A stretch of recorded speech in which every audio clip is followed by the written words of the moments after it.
Player है जो इस वक्त जहाँ चाहे शॉट मार सकता है। इसको अगर अपनी गेम खेलने दी जाए, ये वसीम अकरम अब्दुल्ला शफी के बारे में कह रहा था, यार हम लोग क्या है, इसको दुनिया मानती है।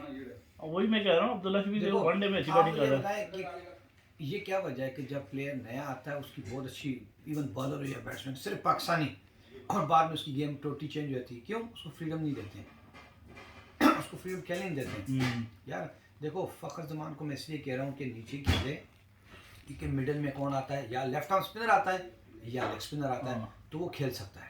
लेकिन उसको ये श्योरिटी मिल जाए भाई आप टीम में पक्के वो और अपनी गेम खेलेगा।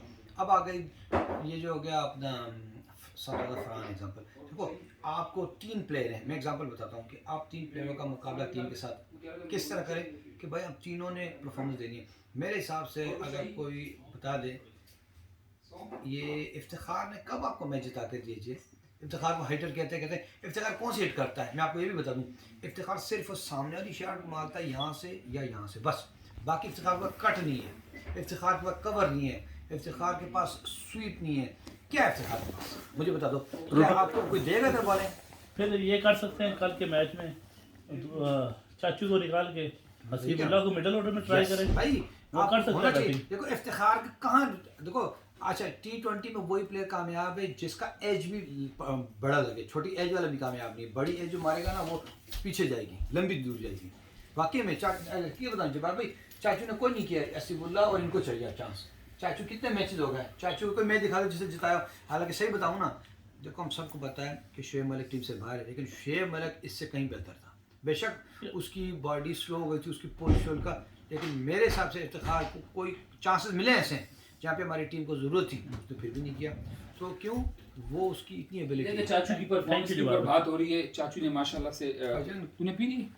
हसीबुल्लाह को ले आओ, हसीबुल्लाह को ले आओ। नहीं मेरी बात सुनो ना, ये ऐसा है ना कि ये ओवरऑल जो है ना टीम चेंजिंग के ऊपर बहुत सारी चीज़ें हैं। मतलब आप शफल जो मैं कह रहा हूँ, आप एक दो प्लेयर्स को किसी को भी चांस दे सकते हैं, किसी नंबर के ऊपर भी ट्राई कर सकते हैं।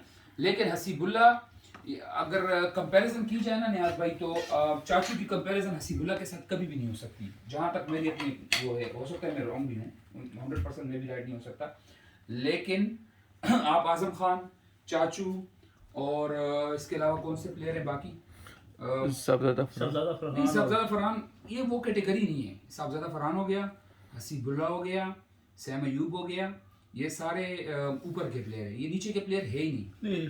पास में बहुत ऐसे प्लेयर हैं जिनको चांस नहीं मिल रहा था, उन्होंने फिर अपने आप को एडजस्ट करके टीम में, उनको मजबूरी होती है। आप मुझे ये बताओ, आप ही एग्जाम्पल बताओ, आप ही होते हैं, आपको पता कि आप उसे टूर कराएंगे, आपको चांस नहीं मिलेगा, और आपको कोई कह दे कि यार यहाँ पे आपको चांस मिल रहा है, ठीक है, मैं एग्जांपल है, मैं कहता हूँ यार मुझे लाजमी बड़ी बाउंड्री चाहिए। अब मुझे पता है कि मेरे को आगे यही अभी ऑफर दे रहा है कप्तान, ले लो बॉल, छोटी बाउंड्री कुछ भी, मैं क्या करूँगा? मैं लूँगा कि नहीं लूँगा? मुझे लेना पड़ेगा ना। क्या मैं इंतज़ार करता हूँ? इंतज़ार में हो सकता है ख़त्म हो जाए, तो फिर तो भाई ये इंटरनेशनल क्रिकेट है, इसमें जहाँ आपको कोई चांस मिलता है ना जवाब में पकड़ना पड़ता है। 100% मैं सिर्फ ये कहना चाह रहा हूँ इस वक्त कि पाकिस्तान की टीम, आप तैयारी, आपकी टारगेट क्या है? T20 world cup. उसके लिए आपको प्लेयर्स को शफल करना पड़ेगा, आपको प्लेयर्स को लेकर आना पड़ेगा। जिस तरीके से चाचू के पास एक्सपीरियंस है, उसकी एक्सपीरियंस अपनी जगह पे है, दूसरे जो नए खिलाड़ी आ रहे हैं उनको ऐसी पोजीशंस के ऊपर लाकर खिलाना पड़ेगा। देखो एक प्लेयर्स की एक पोजीशन होती है जहाँ पे वो सूटेबल होता है और कंफर्टेबल होता है, वो कंफर्टेबल खेलता है। आप उसको आप हटाकर किसी और नंबर पे खिलाओगे, वो वहाँ पे भी उसको एज ए बड़ा प्लेयर परफॉर्म करना चाहिए, उसमें कोई डाउट नहीं है। लेकिन जहाँ पे उसको उसका जोन है कंफर्टेबल, उस पे अगर आप उसको खिलाओगे, उस जगह पे उसको बनाओगे, वो ज्यादा मेच्योर बनेगा, वो ज्यादा निखरा हुआ खिलाड़ी बनकर सामने आएगा, बनिस्बत उसके कि आप उसका नंबर चेंज करके उसको खिला लो।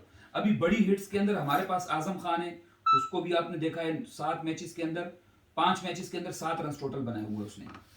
कल वाले मैच में, छठा मैच में उसने कोई बनाए 8-9 स्पीड ही नहीं है। जो ओवरऑल स्कोर्स आपके पास, आपके जिस तरह शादाब खान था, शादाब खान का मसला क्या हुआ, वो लेग स्पिन करते करते उसको वहां पे हमारे पास जहाँ पे वो नीचे की हिट्स के लिए प्लेयर्स की जरूरत नहीं थी, उसके ऊपर ज्यादा तवज्जो दी गई, उसकी लेग स्पिन बेचारे की तकरीबन खराब हो गई थोड़ी सी, जो भी है। उसके अलावा भी उसामा मीर आया हुआ है। अब ये लोग शाहीन शाह अफरीदी, ये सारा दिन नेट में बैटिंग प्रैक्टिस कर रहे होते हैं। अबरार, आप अबरार एज ए स्पिनर आप उसको मैं बैटिंग डिपार्टमेंट की बात कर रहा हूँ कि हमारे पास जो बड़े हिट के प्लेयर्स थे उनको जो है वो इस तरीके से लाकर खड़ा कर दिया गया कि वो एज ए स्पिनर आए और बड़े हिटर बने। तो अब उनकी स्पिन डिपार्टमेंट भी गई और वो बैटिंग पे भी हमें कोलैप्स हो रहा है। मतलब नीचे से आपको जिस तरह चाचू कह रहे हो ना, चाचू के अलावा भी हमारे पास कोई ऐसा प्लेयर नहीं है कि वो इस तरह की गेम खेले कि आगे पहली बॉल पे छक्का मार दे। या आसिफ अली था हमारे पास एक टाइम पे, या और इस तरह के प्लेयर थे जो बड़ी बड़ी शॉटें मार सकते थे। चलो लगते थे या नहीं लगते थे, लेकिन सर जैसे जब्बार भाई वो तो सिर्फ सामने वाली शॉट ही मारता था और अंडर 138 उस जैसी 140 प्लस होती थी ना उससे शॉट लगती ही नहीं थी। उसको बहुत चांस मिले मेरे ख्याल में, वो तो उसको तो एक छक्का मारता था सामने बस, बाकी शादाब की बात करें, आसिफ अली की बात, आसिफ अली। आसिफ अली। अब देखो शादाब का मसला क्या है, शादाब आया था एज ए बॉलर, उसका नाम बना था एज ए बॉलर, बैटिंग उसका प्लस पॉइंट था।